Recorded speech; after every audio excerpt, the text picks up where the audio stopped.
Assalamualaikum warahmatullahi wabarakatuh. Waalaikumsalam warahmatullahi wabarakatuh. Innal hamdalillah nahmaduhu wa nasta'inuhu wa nastaghfiruh wa na'udzu billahi min shururi anfusina wa min sayyiati a'malina. May yahdihillahu fala mudilla lahu wa may yudlil fala hadiya lahu. Wa la ilaha illallah wahdahu la syarika lahu wa asyhadu anna Muhammadan 'abduhu wa rasuluh. Amma ba'd. Ma'asyiral muslimin wal muslimat, ikhwani wa akhwati fid din, jamaah salat subuh Masjid Al-Falah rahimani wa rahimakumullah. Alhamdulillahilladzi bi ni'matihi tatimmus shalihat. Tsumma alhamdulillah ala kulli hal. Tsumma alhamdulillahilladzi ahyana ba'dama amatana wa ilaihi nusyur. Tsumma Allahumma inna nas'aluka 'ilman nafi'an wa rizqan thayyiban wa 'amalan mutaqabbalan. Amin ya rabbal alamin. Semoga bibir dan lisan kita selalu dibasahi dengan kalimat tahmid, kalimat pujian seorang hamba dari Allah Subhanahu wa taala, kalimat yang mengandung syukur seorang hamba dari Allah atas nikmat dan karunia yang telah Allah berikan di tengah kehidupan kita semua. Wabil khusus nikmat iman dan Islam. Semoga kita bisa istiqomah mempertahankan dua nikmat sampai akhir hayat kita, hingga Allah wafatkan kita dalam keadaan husnul khatimah. Amin ya rabbal alamin. Dan ada sebuah doa pagi diajarkan oleh Rasul kita Muhammad sallallahu alaihi wasallam. Allahumma inni as'aluka 'ilman nafi'an. Ya Allah, mohon ilmu yang bermanfaat. Menunjukkan di pagi hari kita disyariatkan, kita diperintahkan menuntut ilmu, dan kita berharap ilmu yang kita dapat di awal kehidupan kita ini adalah ilmu yang bermanfaat. Wa rizqan thayyiban. Sesudah kita mendengarkan kajian ilmu ini, perintah Allah, fa idza qudiyatis shalat fantashiru fil ardi. Jika selesai kita melakukan ibadah salat, menuntut ilmu pada subuh hari ini, maka bertebarlah kita di muka bumi dalam rangka mencari karunia Allah, rezeki Allah, tapi syarat yang halal dan thayyib dan barakah.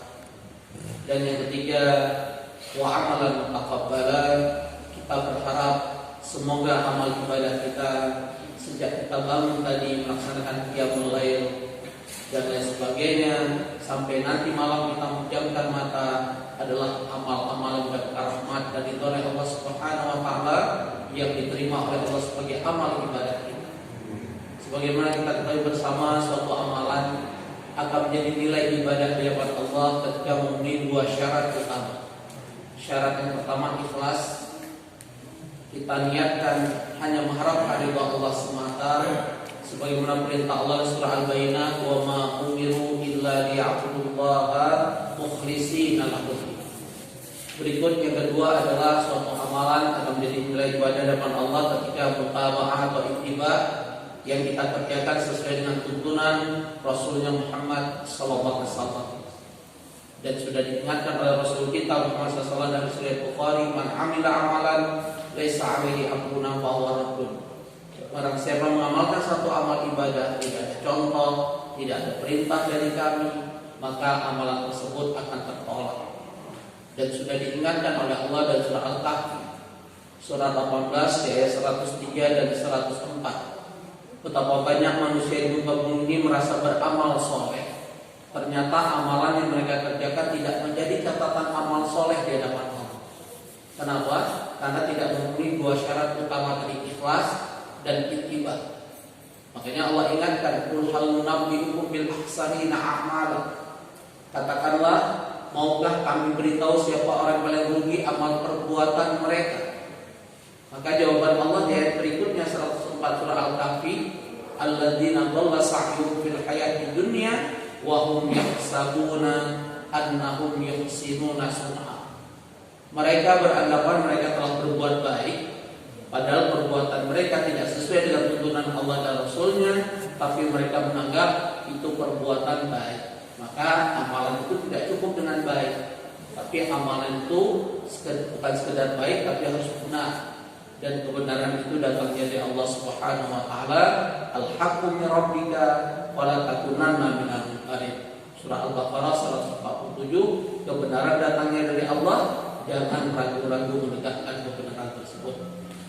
Hadirin hadirat rahimakumullah, sebagaimana kita ketahui bersama, baru-baru ini masyarakat Indonesia dikagetkan dengan penangkapan 2 pejabat publik oleh lembaga rasuah, lembaga anti rasuah bernama KPK.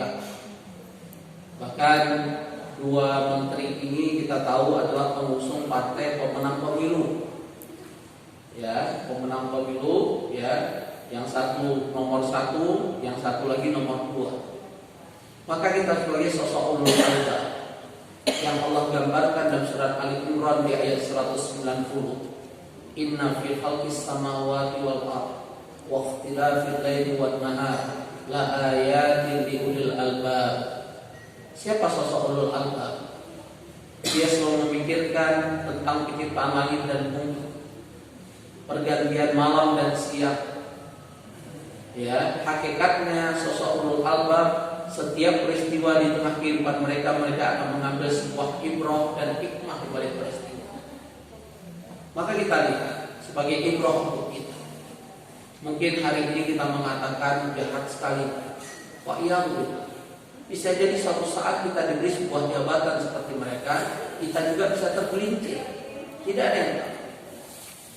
Maka sosok ulul albab bukan menjustifikasi seseorang, tapi selalu mengambil hikmah dari sebuah peristiwa. Apa hikmah?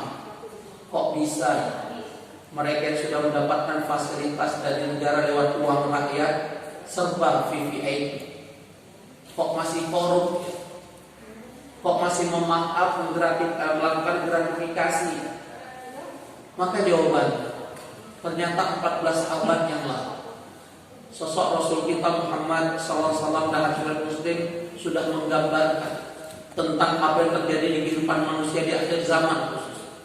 Sa'atis zaman la yubalil maru bima akhadal mal am min halal am min haram. Akan datang suatu zaman di mana mereka tidak mau tahu bagaimana cara memperoleh harta, jabatan, kekuasaan, popularitas, apakah dengan cara yang halal atau dengan cara yang haram. Padahal Rasul kita Muhammad SAW juga sudah mengingatkan dalam riwayat Bukhari, al-halalu bain wal haram bain. Yang namanya halal itu terang benderang, yang namanya haram juga terang benderang. Tapi ada satu wilayah antara halal dan haram disebut oleh Rasul kita Muhammad SAW disebut dengan wilayah syubhat. Apa itu wilayah syubhat dan bagaimana kedudukan wilayah syubhat? Man waqa'a syubhat waqa'a fil haram.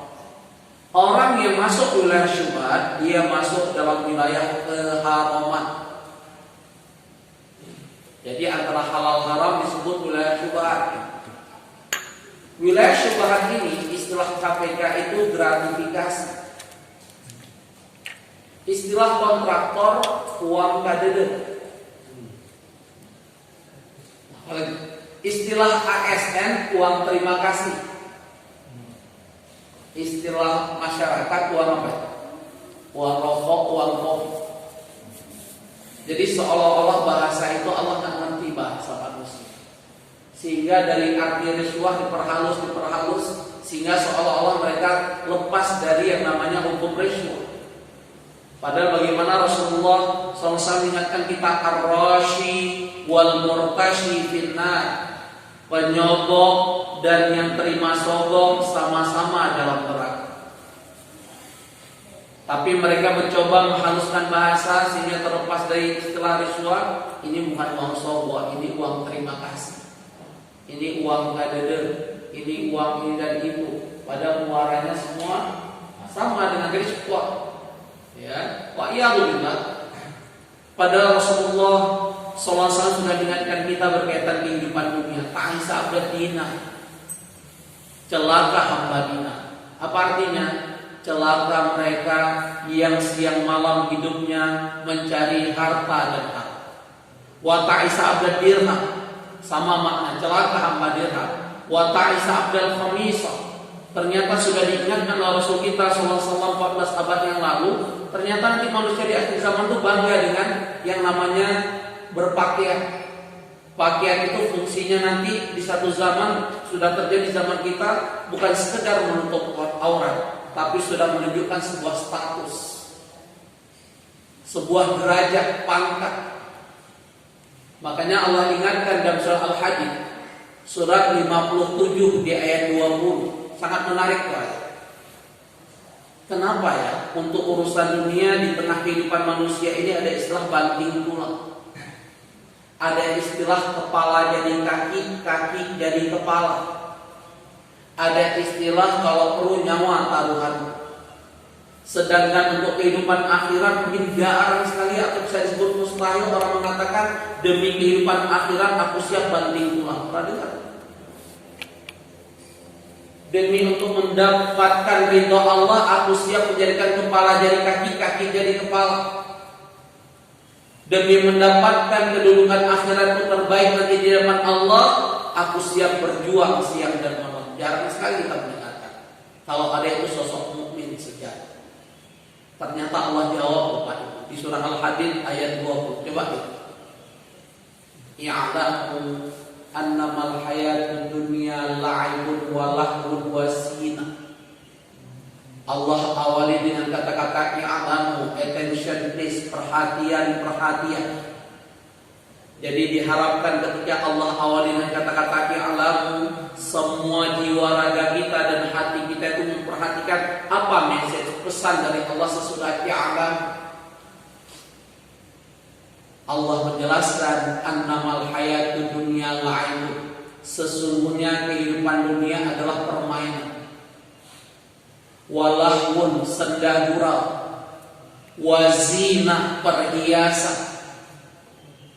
Kita tahu namanya permainan, senda gurau, perhiasan, sesuatu yang instan. Orang yang paling hobi main, nggak mungkin dia main 24 jam. Pasti ada masanya dia akan istirahat dan jenuh. Yang melawak, yang dengar lawak sama. Wanita yang senang dengan perhiasan juga suatu saat kalau suaminya mengatakan, "Bu, Bapak beri surprise untuk Ibu. Bapak akan beli kalung yang beratnya 5 kilo." Kira-kira istrinya senang atau mikir? Apalagi suruh pakai. Ya, Pak suruh simpan senang istrinya. Suruh pakai 5 kilo. Kan itu itulah dunia. Semu, fata morgana. Kalau Islam dulu zaman apa? Ahmad Albar, dunia panggung sandiwara. Mungkin inspirasi dari ayat ini. Surah Al-Hadid ayat 20. Nah, coba perhatikan Bapak Ibu. Kata-kata Allah berikut. Disinilah jawaban dari Allah. Kenapa manusia ini orientasinya ngejar dunia? Tafakhurun bainakum. Ternyata manusia mengejar dunia, kata Allah, demi sebuah status, demi sebuah i'tiraf, demi sebuah apresiasi dari manusia yang lain. Kan kita memang kalau dihormati orang, dikagumi orang berkaitan ilmu agama kita atau berkaitan dengan kekayaan dan jabatan kita.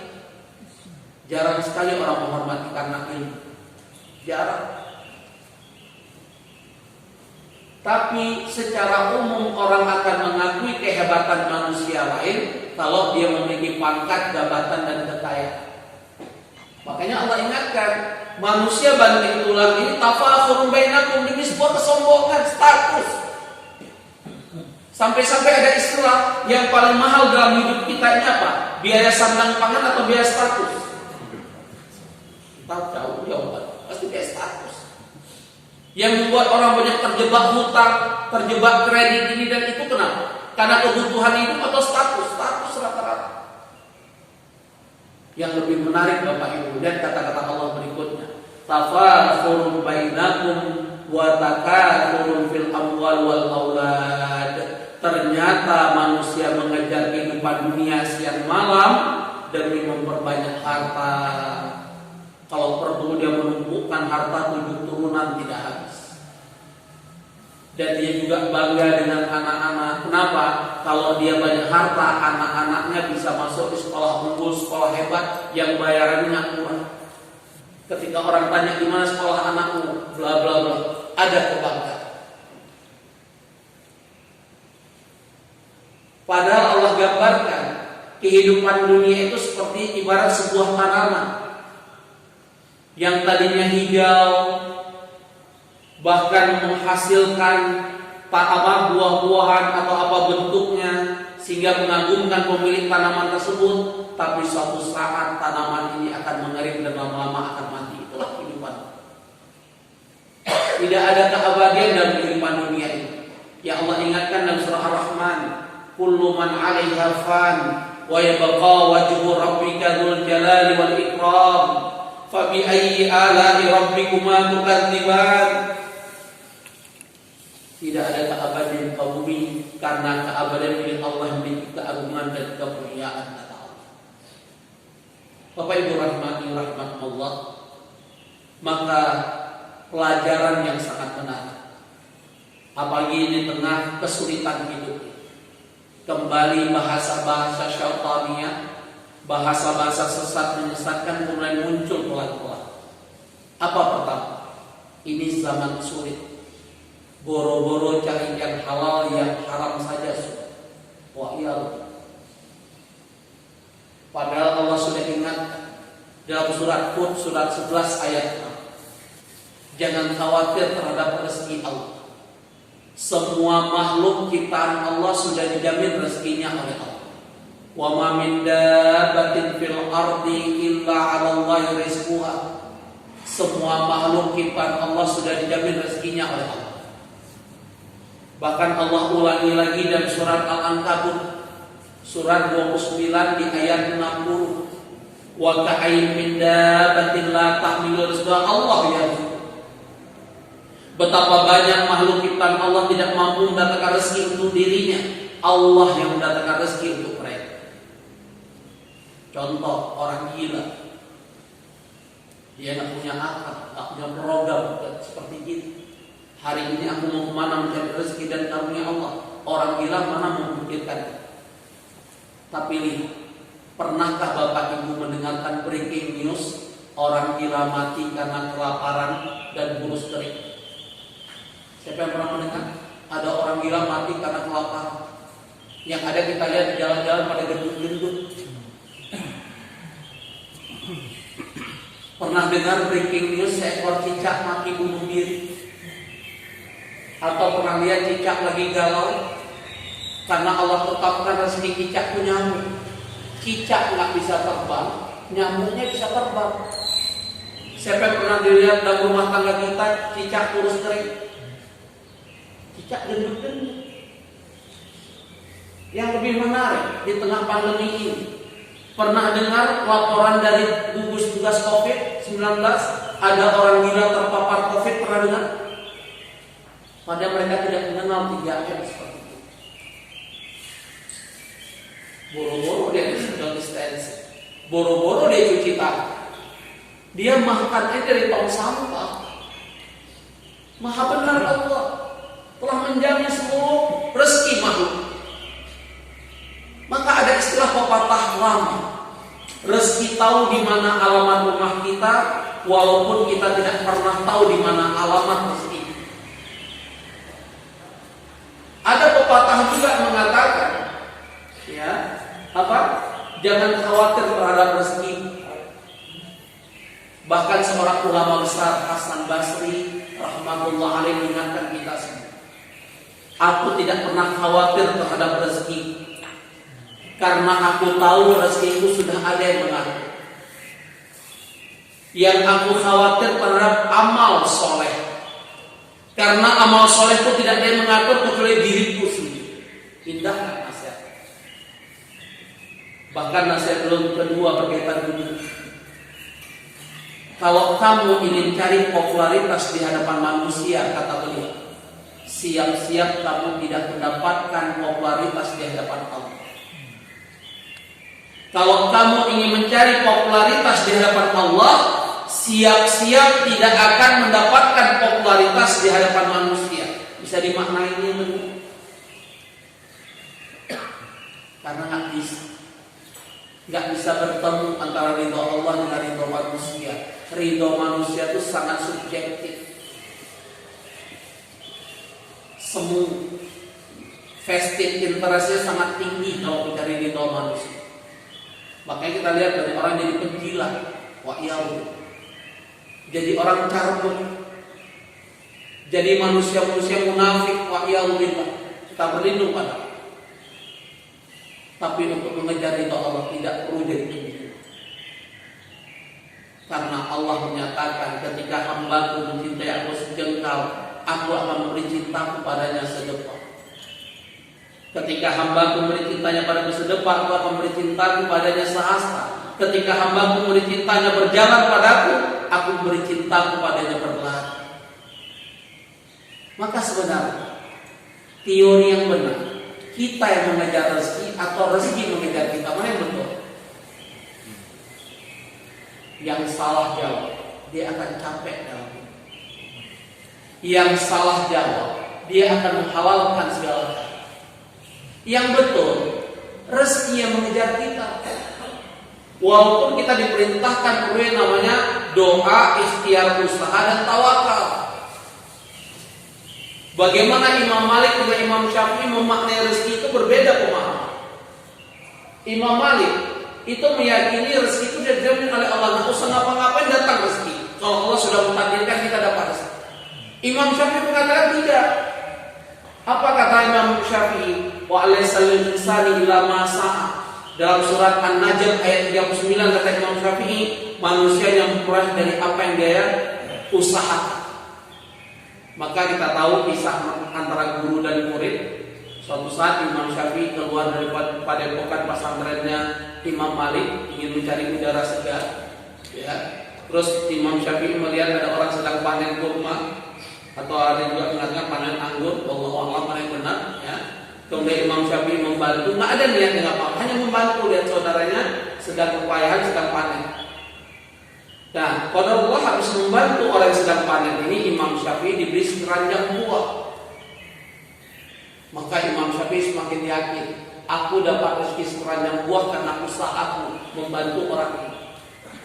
Tapi Imam Syafi'i ingat gurunya Imam Malik di padepokannya. Wah, aku ingin buat kejutan dan aku ingin meyakini pada guru bahwa aku dapat ini hasil kerja kerasku, usahaku membantu orang sedang panen. Akhirnya diberilah dari sekeranjang itu dibagi dua. Ya Syekh, wahai guruku, ini untuk dan ini menunjukkan aku dapat ini karena usaha. Apa kata Imam Malik? Aku juga dapat, dari tadi aku duduk di sini cuma zikrullah, tetap dapat rezeki sama.